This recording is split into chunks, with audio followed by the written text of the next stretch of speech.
Praise the Lord. இன்றைய தியானம் சங்கீதம் 45:8 முதல் 17 வரை. தந்தத்தினால் செய்த அரண்மனைகளில் இருந்து புறப்படுகையில் நீர் மகிழும்படி உமது வஸ்திரங்கள் எல்லாம் வெள்ளை போலம், சந்தனம், லவங்கம் இவைகளின் வாசனை பொருந்தியதாய் இருக்கிறது. உமது நாயகிகளுக்குள்ளே அரசரின் குமாரத்திகள் உண்டு. ராஜஸ்திரி ஒப்பீரின் தங்கம் அணிந்தவளாய் உமது வலது பாரிசத்தில் நிற்கிறாள். குமாரத்தியே கேள், நீ உன் செவியை சாய்த்து சிந்தித்துக்கொள். உன் ஜனத்தையும் உன் தகப்பன் வீட்டையும் மறந்துவிடு.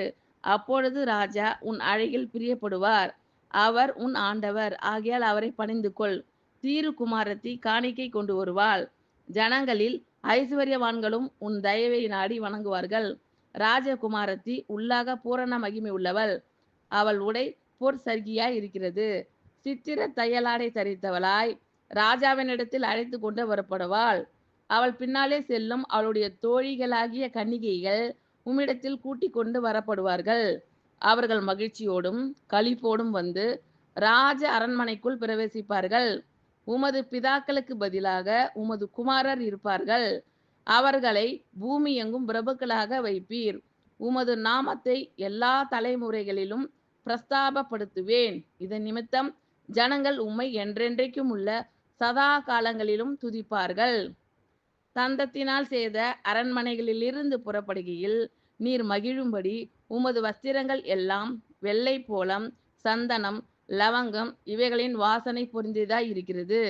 உமது நாயகிகளுக்குள்ளே அரசரின் குமாரத்திகள் உண்டு. ராஜஸ்திரீ ஒப்பீரின் தங்கம் அணிந்தவளாய் உமது வலது பாரிசத்தில் நிற்கிறாள். குமாரத்தியே கேள், நீ உன் செவியை சாய்த்து சிந்தித்துக்கொள்.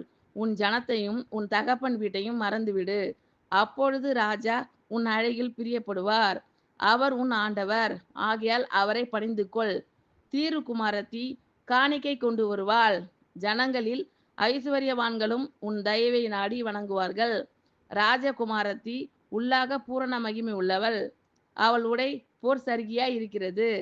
சித்திர தையலாடை தரித்தவளாய் ராஜாவினிடத்தில் அழைத்து கொண்டு வரப்படுவாள்.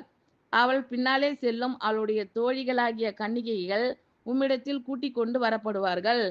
அவர்கள் மகிழ்ச்சியோடும் களிப்போடும் வந்து ராஜ அரண்மனைக்குள் பிரவேசிப்பார்கள். உமது பிதாக்களுக்கு பதிலாக உமது குமாரர் இருப்பார்கள். அவர்களை பூமி எங்கும் பிரபுக்களாக வைப்பீர். உமது நாமத்தை எல்லா தலைமுறைகளிலும் பிரஸ்தாபப்படுத்துவேன். இதன் நிமித்தம் ஜனங்கள் உம்மை என்றென்றைக்கும் உள்ள சதா காலங்களிலும் துதிப்பார்கள். ஆமீன். Thank you Lord. கர்த்தர் உங்கள் அனைவரையும் ஆசீர்வதிப்பாராக. God bless you all.